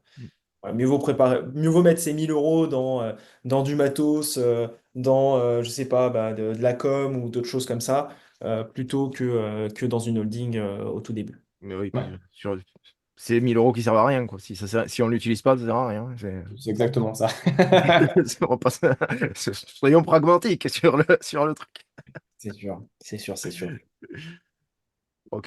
Qu'est-ce qu'on pourrait rajouter sur les différentes formes juridiques? Qu'est-ce que vous voyez encore comme Hmm, avantage? On a parlé de la rémunération. Ouais, pour, pour la rémunération, on avait d'autres choses à ajouter sur la rémunération ou pas? rémunération, je pense qu'on a fait le tour. Mm. Bon, ce qui diffère évidemment, donc ça va être principalement les prélèvements sociaux, Ouais. en gros. Sur les protections, ça va avec la rémunération. Dès que vous vous payez, il y a une meilleure, forcément, protection personnelle. Les sociétés de capitaux, les deux sont similaires. Sur les grosses différences au niveau statutaire, bah, ça va être tout simplement la flexibilité des statuts. Hmm. Une SAS, mais ça on l'a un petit peu abordé, mais une SAS est très libre, c'est-à-dire que dedans on peut mettre plein de choses. Ouais. Euh, Quand on est en SASU, donc on a les parts à 100%, on a tendance à rouler un petit peu vite sur les statuts en se disant tant pis, je suis tout seul. Et il faut jamais oublier, nous c'est dans les questions qu'on pose, qu'une association peut aller très très vite. Hmm. Euh, et la SARL, typiquement, elle est vraiment inflexible. Il y a des choses qu'on peut mettre, d'autres qu'on n'a pas le droit de mettre. Point. Oui, c'est très très rigide. Mm. Euh, il y avait un dernier point effectivement sur les sociétés d'un point de vue général, c'est tout ce qui est impôt sur les sociétés. Ouais. C'est quand même hyper important. Donc, comme j'ai dit tout à l'heure, effectivement, la société va cumuler un chiffre d'affaires au cours de l'année, elle va cumuler des charges. À Mm. la fin, on va faire le calcul, recette moins charge est égal à bénéfice. Et ce bénéfice-là sera effectivement imposé à 25% au-delà. On va faire l'inverse. 15% de 0 à 42 500 euros. Et au-delà des 42 500 euros, on sera effectivement à 25%. À savoir que alors, rien n'est officiel, mais il y a quand même eu des discussions sur une hausse de l'IS. Alors, c'est marrant parce qu'on est passé de 33 à 25 en quelques années, et là, ils se disent, bon, bah, on va peut-être faire le chemin inverse. Donc voilà. Encore une fois, le fait de se payer en salaire va venir baisser l'imposition, parce qu'on va augmenter les charges. Les dividendes, ça n'a rien à voir, parce qu'effectivement, les dividendes vont être calculés après justement le calcul de ce bénéfice. Donc voilà, donc ça, c'est aussi quelque chose à prendre en compte lorsqu'on crée sa société, c'est qu'il y a quand même, si on se rémunère, il y a quand même deux types d'imposition, il y a deux strates d'imposition. Il y a la rémunération lorsqu'on se paye, hein, tout simplement, et ensuite, en fin d'année, il y a quand même l'impôt sur les sociétés s'il y a du bénéfice. D'où l'intérêt d'avoir un comptable qui va vous prévenir un petit peu en avance si vous avez trop de bénéfices, de le réduire. Mm. Oui. Je vais mettre un aparté là-dessus. Un petit bémol, une petite nuance, parce qu'on a des comptables qui, pensant uniquement comptable, en chiffres, vont dire aux entrepreneurs, achetez parce que vous allez faire du bénéf et vous allez vous faire imposer. Donc, achetez. Et donc, on a des entrepreneurs qui achètent du matériel, c'est souvent du matériel, hein, Mm. vont investir dans du matériel et vont laisser ce matériel au fond du garage ou au fond de l'entrepôt et le sortir 2 fois par an en disant j'ai pas payé d'impôt. Donc, reste d'un point de vue comptable, c'est vrai, il y a une économie d'impôt. Oui, mais pas D'un de point bateau. de vue, d'un point de vue humain, c'est une absurdité parce que j'ai envie de dire, tu as travaillé, prends l'argent, paye ton impôt et vis ta vie, quoi. Plutôt que Ouais. d'avoir du matos neuf au fond d'un garage, alors oui, tu l'as. Ouais, t'as une belle mini-pelle que tu sors 2 fois par an, ça t'évite de louer. Mais quand on fait le ratio entre ce que tu aurais payé d'impôts et les frais de stockage, parce que stocker, ça prend de la place, donc du coup, ça coûte de l'argent. Mm. Plus, il faut quand même un peu la sortir, l'entretenir et machin. Et donc, du coup, on se retrouve avec des achats qui sont pas du tout rentables au final, juste pour pas payer d'impôts, sachant que dans la plupart des cas, l'entrepreneur n'a pas la notion de combien est-ce qu'il va économiser en faisant cet achat. Mm. C'est Le sûr. comptable dit, attention, tu vas payer de l'impôt, achète Mm. des trucs, fais de la dépense. Ah bah ça c'est sûr. Oui, oui, si c'est Donc, dépenser 25 000 euros pour économiser 2 000 balles et ne pas utiliser le matos, ça ne sert à rien. non, mais on est Et d'accord. en plus de ça, il y a aussi une notion d'image, c'est que si ta boîte est tout le temps en négatif, euh, à la fin, même pour emprunter ou pour avoir une image de marque, etc., c'est compliqué si ta société est tout le temps en négatif. Ouais, c'est ça, c'est ça. Faut vraiment, effectivement, c'est toujours cette notion d'investissement en fin d'année. Si tu as fait du bénéfice et que tu veux le réinvestir parce que ton camion est vieux, parce que ta mini-pelle, tu l'utilises tous les jours, elle est vieille, ou ta tondeuse, elle est vieille, tu te dis, de toute façon, il faudra que je la change d'ici 2 ans, vas-y, investis parce que du coup, tu vas le C'est faire de ça. toute façon. Donc, ça vaut le coup. Maintenant, si c'est pour investir dans un truc où on ne peut pas prouver la rentabilité derrière, ça n'a pas de sens et il faut faire attention à ça. Et on arrive sur la fin de l'année, on arrive sur des comptables qui vont dire oui, allez-y, faites gaffe, enfin, dépensez. Et c'est d'ailleurs pas pour rien qu'on a le plus gros salon professionnel du paysage qui a lieu en décembre, hein, on va pas se mentir. Voilà, mais attention, attention quand même, quand vous achetez, ne pas juste acheter pour défiscaliser, et plutôt acheter pour quelque chose qui va vous faire gagner de l'argent derrière réellement, quoi. Oui, Donc parce que ça voilà. reste votre argent quand même. Voilà. Ouais, c'est ça, ouais, non, mais c'est ça. Et puis le comptable, c'est pas son argent à lui, quoi. Donc, Non, vas-y, excuse-moi. non, non, c'est pour ça que je disais tout à l'heure que les comptables, faut se méfier parce qu'ils voient les chiffres. Donc oui, en optimisation, c'est vrai que c'est intelligent, mais après, derrière, peut-être que techniquement, enfin sur le terrain, en tout cas, c'est peut-être beaucoup moins intelligent. Donc, faut vraiment se méfier de ça. Et sur un dernier point sur ça, euh, quand tu t'es cassé les fesses toute l'année et que tu as fait énormément d'efforts toute l'année pour qu'à Hum. la fin, tu t'achètes un joujou que tu utilises très peu, qui est certes très sympathique, alors qu'à la place, tu pouvais le prendre pour toi, aller faire de l'investissement en immobilier, en bourse, en ce que tu veux, ou en plein d'autres choses, mais Vacances. de l'investissement qui te ramène à toi personnellement et pas dans ta société, qui est, ouais, même si tu l'utilises le matin, s'il reste à ta société, il n'est pas à toi. Donc voilà, faut faire attention à ça, quoi. Donc, voilà, Yeah. c'était le point de fin d'année sur les impôts de société. Et bon, il y a quelque chose que pour l'instant, nous, on n'a pas expérimenté en tant que tel dans le paysagisme, mais je voudrais juste faire aussi un petit point sur le fait que tous les documents que l'on produit, donc statut, cabis, etc., tout ça, c'est public, c'est-à-dire que tout le monde les trouve. La seule chose, c'est que si jamais un jour vous vous associez avec quelqu'un, c'est un truc qui est toujours bah, nous, c'est un peu le dis ce que je fais, mais pas parce que. Enfin, fais ce que je dis, mais pas ce que je fais. Nous, on n'en a pas fait, mais typiquement, quand on s'associe avec quelqu'un, le mieux, c'est évidemment de se protéger dans les statuts et d'écrire à côté aussi un petit pacte d'associés qui, Hmm. lui, est 100% confidentiel. Et là-dedans, vous pouvez vous défouler sur ce que vous voulez mettre ou non. Mm, Donc, on n'est pas encore beaucoup vu dans le paysage, mais si jamais c'est quelque chose qui vous vient à l'idée, euh, protégez-vous. C'est quand même super important. Une hmm. société, c'est un mariage. Ça peut très bien aller. Et l'inverse aussi. J'en avais fait un pacte associé avec Mm. mes parents. Première boîte. Ouais. Ok. Ouais, Bah, c'est important, ça coûte. C'est pas ce qui coûte le plus cher en termes de production ni d'enregistrement. ouais, du tout. Et pour le coup, franchement, c'est nécessaire. Mm. Ah ouais, ça peut être sympa. Ça peut être sympa. C'était, ouais, tout à fait. Tu fais bien de le souligner. C'est jouable. Je pense qu'on a fait un peu le tour en Ouais, réalité. sur les différentes sociétés possibles, donc rémunération, Ouais. imposition. Il y a, on pourrait souligner, ça va peut-être être la partie de Joe du coup dans ce cas-là, Mhm. euh, parce qu'on a beaucoup d'entreprises du paysage qui, au bout d'un moment, et c'est à mieux, se retrouvent avec la question d'acheter des locaux.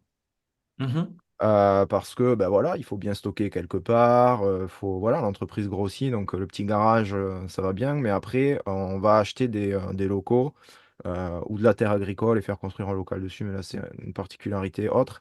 Mais en tout cas, acheter des locaux. Euh, dans quel cas, c'est intéressant de l'acheter en perso, de l'acheter dans l'entreprise ou de l'acheter en format SCI? Est-ce qu'on peut faire un petit focus là-dessus, sans rentrer Euh, dans l'immobilier total, mais vraiment sur l'achat des locaux de l'entreprise? alors, acheter au nom de l'entreprise en tant que telle, ça peut être embêtant sur plusieurs points. Déjà, parce qu'on va venir d'emblée plomber effectivement les résultats de sa société. Ensuite, parce que si on veut se faire financer sur une société, ça risque d'être un peu plus compliqué. dans la mesure où on va pouvoir emprunter sur maximum 15 ans, si je dis pas de bêtises. Acheter en nom propre ensuite ou en SCI, ça va dépendre. Ça va dépendre effectivement de la situation matrimoniale. Si on sait qu'effectivement, à titre personnel, on a déjà de gros revenus, ou en tout cas dans le foyer, hein, parce qu'il n'y a pas que, il y a pas que l'entrepreneur ou l'entrepreneuse, il y a également le conjoint ou la conjointe. Donc voilà, si on sait qu'il y a des gros revenus, bah, la problématique, c'est que bah, on risque d'être imposé effectivement sur le loyer qu'on va percevoir après. Mhm. Parce qu'il y a toujours une politique de loyer, hein. Si on achète en nom propre, il va falloir louer à sa société. Donc ça, à un moment donné, on va devoir payer du loyer. Donc là, tout est question après de savoir qu'est-ce qui est le mieux d'un point de vue aussi fiscal et patrimonial, donc se distinguer entre SCI et en nom propre. Sur la société, ça peut être intéressant, mais encore une fois, c'est pas la vocation de la boîte, effectivement, de détenir des locaux. Ça se fait, hein. Dans certains cas, ça peut être intéressant. Mais voilà, ça va dépendre effectivement des objectifs. Ça peut plomber, encore une fois, parce qu'on va venir ajouter un bien. Donc on va venir amortir ce bien également, toujours pareil, ce qui va venir réduire le bénéfice imposable. Donc ça peut être bien et moins bien. Moi, ce que j'aurais pu conseiller à la limite, c'est acheter en SCI et après, effectivement, le louer à sa société. Et la SCI, évidemment, on la détient également derrière. Donc voilà. Comme ça, effectivement, bah, la société de base continue à avoir ses résultats chiffrés, etc. Et la SCI, bah, en fait, on peut tout autant acheter ses locaux que derrière acheter d'autres appartements, enfin, voilà, un développement un petit peu externe qui peut être hyper intéressant aussi. Et là, c'est typiquement du patrimoine. Typiquement, typiquement. Et c'est aussi intéressant parce qu'on se retrouve souvent. Et ça faisait partie aussi de quelque chose que je voulais rappeler, c'est que quand on est entrepreneur, l'objectif, c'est certes de se verser un revenu, de se rémunérer et tout ça, mais c'est aussi de capitaliser sur ce que l'on crée. Et créer une entreprise, on crée du patrimoine, rien que Mhm. par l'entreprise. Et c'est trop souvent négligé, cette partie-là, surtout sur tout ce qui va être... alors c'est vrai pour les paysagistes, c'est vrai pour tous les entrepreneurs de Ouais. terrain ou les petits commerçants. On pense pas à ce qui va se passer après si je veux revendre ce que j'ai créé. Et Mhm. donc, il y a cette double casquette. Et effectivement, le fait d'avoir une SCI à côté, Mm. c'est ton patrimoine personnel. Quand tu vends l'entreprise, elle loue les locaux encore à la SCI. Donc, au niveau, quelqu'un qui prendrait la retraite, par exemple, c'est intelligent parce qu'il va continuer à toucher les revenus Bien sûr. locatifs de sa SCI à la retraite. Et donc, capitaliser, ben, oui, la SCI, ça ne fait pas partie de l'entreprise, mais grâce à l'entreprise, il a pu acheter des locaux en créant une SCI. Et Ouais. derrière, il a recapitalisé et il s'est fait un complément en retraite. Donc, c'est vraiment une partie qui est, il faut prendre en compte. Et aujourd'hui, un entrepreneur qui se lancerait là demain, si c'est votre cas, qui nous écoutez, pensez que oui, vous devez avoir un salaire, mais oui, vous devez aussi créer votre patrimoine et vous travaillez sur les deux aspects, ce qu'on peut difficilement plus faire quand on est salarié. Voilà. Ouais. Complètement. Complètement. Et ça rentre tout à fait dans le côté où on disait que c'est plus facile de créer un patrimoine quand on a une société. C'est que bah, une des sociétés peut détenir la SCI, il y a quand même cette notion de loyer qui se crée, etc. Et donc tout ça, c'est vraiment des projets qui sont sur mesure et faits pour chacun.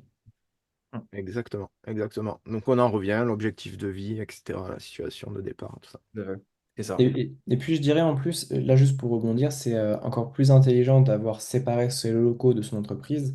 Parce que si demain tu es dans le cas où tu veux revendre ton entreprise et que la personne te dit bah moi je veux pas racheter les murs, bah c'est un peu c'est-à-dire qu'il faut faire des reventes. Enfin vraiment, il y a d'autres choses à faire derrière.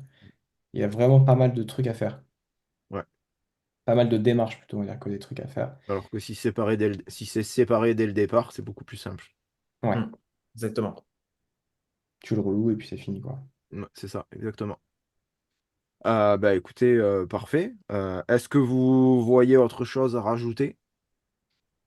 Moi non. Non, non, sur le côté très généraliste, c'est ce qu'il y a de mieux.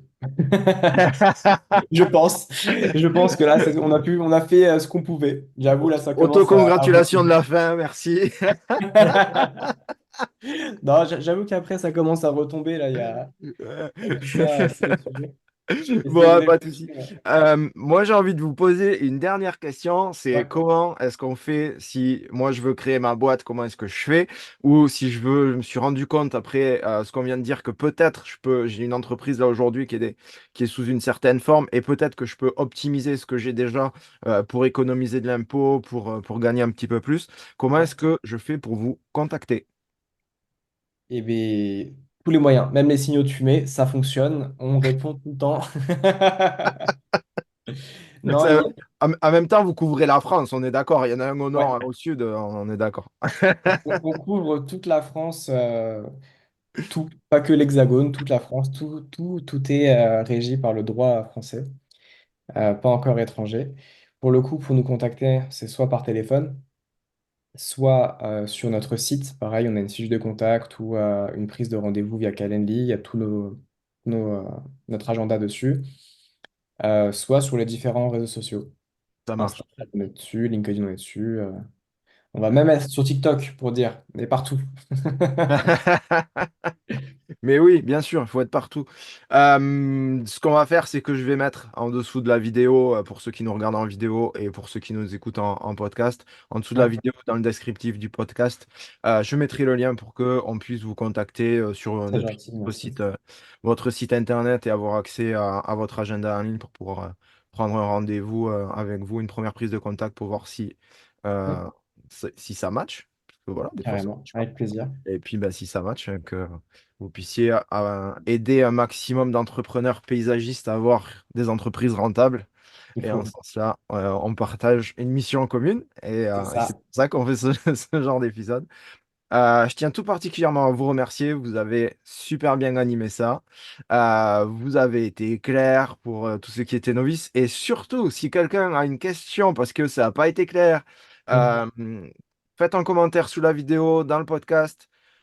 Mettez tout ce que vous voulez et de toute façon, si je peux vous répondre, je vous répondrai pas parce que je fais pas de juridique et je suis fiscal et je vous enverrai vers Stéphane ou Joseph pour avoir la réponse. Mais dites-le en dessous de la vidéo, comme ça, on aura une trace et puis on pourra s'occuper de vous. C'est top. Bah, merci beaucoup en tout cas pour l'invitation et pour la présentation. En plus, maintenant, tu as un super fond et tout, c'est magnifique. Ouais, j'ai fait un podcast. Alors, si ceux qui l'ont pas vu, j'ai fait un podcast qui j'explique ce qui se passe, pourquoi derrière il y a un skate par exemple. Voilà. Donc, vous verrez en quoi c'est inspirant pour moi au quotidien. Et voilà. Donc, si pour tous ceux qui sont pas abonnés, abonnez-vous à la chaîne, évidemment. Merci beaucoup, Joe. Merci beaucoup, Stéphane. Et à très très bientôt pour Yes. la suite et pourquoi pas un nouvel épisode de podcast quand il y aura des actus gouvernementales après tout ce beau joli bazar qu'ils nous ont pondu. À très bientôt, les gars. Merci À beaucoup. Ciao. bientôt. Allez, à Ciao. plus.